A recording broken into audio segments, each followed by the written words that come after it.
When you talk about new spring in the middle of summer during a heat wave, of course.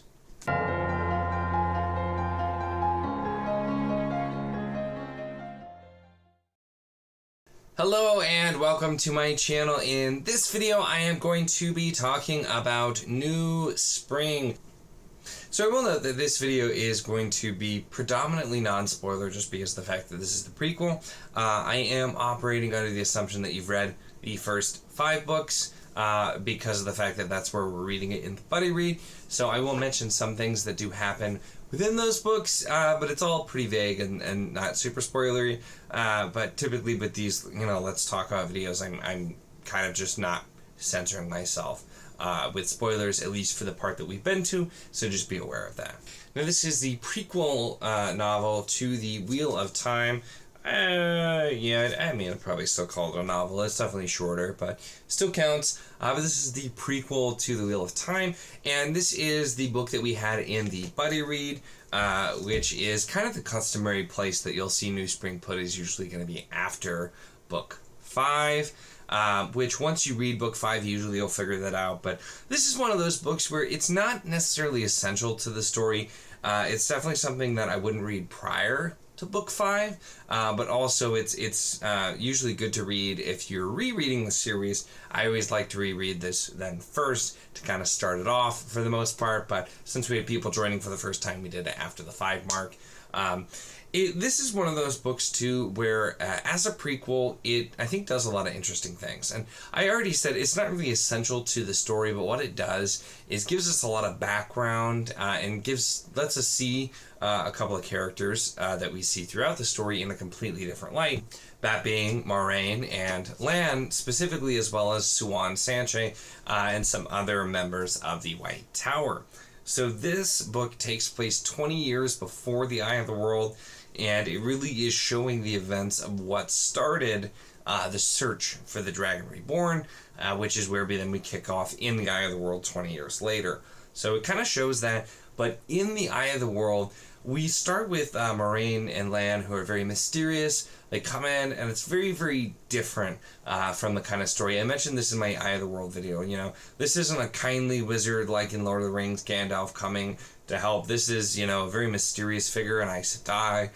They don't really trust her. They're not sure what to think. And so, a very mysterious figure. And then when we first meet Siuan Sanche, the Amyrlin, who is very gruff and just like a very, very powerful woman.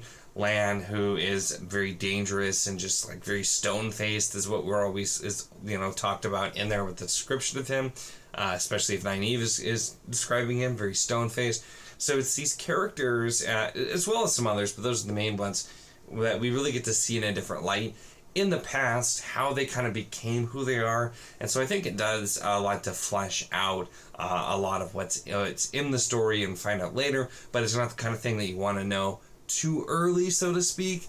And it also does provide some background of other things that are going on as well, including the Shadow and how they're searching for the Dragon Reborn.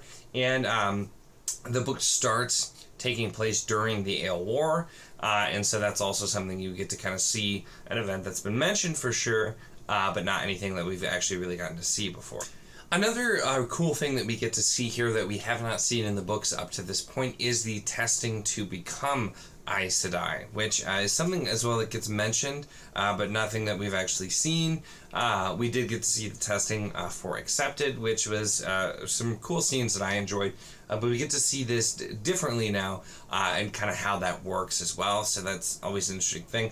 I don't know, I feel like that's one of those things that it just depends on your taste, but the scenes where they're going like into the I can't talk anymore, Tarangriel, those were always interesting to me. There's a few different versions of that, and no matter which one and what character's doing it, I tend to like those scenes. I don't know, that's just something I did enjoy. But we get to kind of see that and get the background, and so I do think this is definitely a worthwhile read. It is pretty short too, which is nice. Also, when you're, a little under halfway through a Wheel of Time reread, having a short book in there for a month is also not the worst thing in the world. But really, that's kind of what gets us the background there. But you get to see more. There's some little tidbits as well, if you know to look for them as well. where we see different things like kind of how you can tell Taviran. There's been mentions of that, and there's little tidbits there, different ways things happening that just seem very strange and that kind of thing as well. And so you get to see all these little bits and pieces, learn a little bit more about Malkir and items like that as well, which I find to be pretty interesting. Another thing this does is further explore Moraine and Suwan's relationship and just kind of like what they were like with each other. We get to see a different side of their personalities as well. And we're told in the main books that they were close at one point. We know that they've been working together for this, so this just kind of shows how that all started. And we also just see other people within the tower that they may have been close with. There's a lot of name dropping, some interesting things, little tidbits as well. Certain other characters that, once again, small things, but you see a particular warder mentioned in this book, which is kind of a fun little tidbit as well. So there's still a lot of those little things that you would come to expect in a Wheel of Time book that you get here, even though it's shorter, even though it's a prequel, and it's definitely something that, once again, I do consider to be worth a read. So really, though, those are my thoughts on New Spring. I don't have a ton more to say about this, and really didn't see a need to talk a whole lot of spoilers for this because it's a prequel, and at this point too, if you're following along with the buddy read, you would have already, known anything that I could have really spoiled for the most part here, because although there is still a new story here, you ultimately know how it's going to end up because it's a prequel, so it's kind of hard to spoil that. But those are my thoughts. Let me know if you read this with the buddy read, or if you just read in general, any of your thoughts in the comments down below. Make sure to give the video a like if you enjoyed it. Check the link in the description, as always, for the Wizardly Duo Discord. If you want to chat books, whether this book, Wheel of Time, other books, any books, really anything at all, it's a lot of fun and we'd love to have you. And of course, if you enjoy my content, make sure to subscribe.